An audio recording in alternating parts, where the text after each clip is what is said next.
नसल्ली अला रसूलिल करीम अम्मा बाद फ़ाउज़ु बिल्लाहि मिनश शैतानिर रजीम बिस्मिल्लाहिर रहमानिर रहीम। हर इब्तिदा से पहले हर इंतहा के बाद ज़ाते नबी बुलंद है, ज़ाते खुदा के बाद।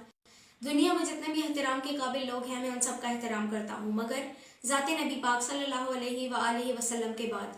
अस्सलाम वालेकुम फ्रेंड्स, कैसे हैं आप सब? उम्मीद करता हूँ बखैर आफियत होंगे। फ्रेंड्स, जैसा कि आप सबको पता है कि कोरोना वायरस की वजह से सब बहुत परेशान हैं और बहुत अफसोस के साथ ये ख़बर सुनने को मिली है कि मुसलमानों का मस्जिद जाना बंद कर दिया गया है और वो घर में अपनी सब नमाजें वो घर में अदा करेंगे।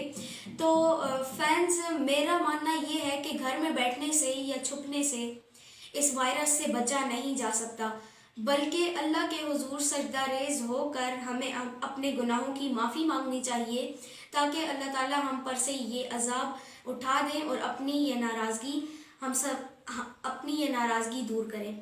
अच्छा फ्रेंड्स, इसी के मुतालिक एक पैगाम मेरी नज़रों के सामने से गुज़रा। मोहतरम खालिद बिन वलीद का पैगाम उम्मत मुस्लिमा के नाम है, तो मैंने सोचा कि क्यों ना ये पैगाम मैं आप सबसे शेयर करता चलूँ। तो जो उन्होंने अपने पैगाम में कहा है वो ये है कि मौत अगर लिखी ना हो तो ज़िंदगी की हिफाजत करती है, और अगर मौत मुकद्दर हो तो दौड़ती हुई ज़िंदगी मौत से लिपट जाती है।